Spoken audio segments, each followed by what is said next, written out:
நடப்படணும் நீ சொன்னீங்கன்னா அதே மாதிரி நடந்துரும் அப்படின்னு சொன்னார். ஹல்லேலூயா.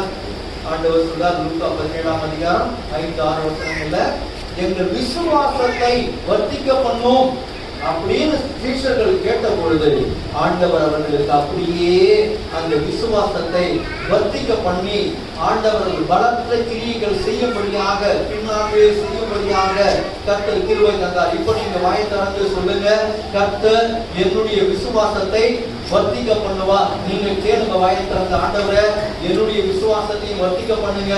ஆண்டவர் விசுவாசத்தை வர்த்திக்க பண்ணினதுனால ஆண்டவருடைய செயலை காட்டிலும் அவர்கள் அதிகமாக செய்தார்கள்.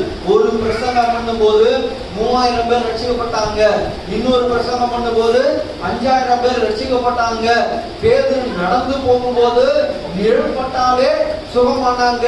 கர்த்தர் விசுவாசத்தை வர்த்திக்க பண்ணுகிற தேவன் அவர். நம்முடைய வாழ்க்கையிலும் கர்த்தர் என்னை கொண்டு மற்றவர்களுக்கு சுவிசேஷத்தை சொல்லும்படியான கிருபையை தருவார். என்னை கொண்டு மற்றவர்களை ரட்சிப்பார். என்னை கொண்டு மற்றவர்களுக்கு சுகத்தை கொடுப்பார் என்று சொல்லி, ஆண்டவரே நீங்க என்னுடைய விசுவாசத்தை வர்த்திக்க பண்ணுங்க. நீங்க வர்த்திக்க பண்ணும்போது நானும் சீஷர்கள் செய்ததான கிரியைகளை செய்வேன் என்று சொல்லி வாயை திறந்து கேட்கும் போது கர்த்தர் அந்த காரியத்தை நிச்சயமாக செய்து முடிப்பார்.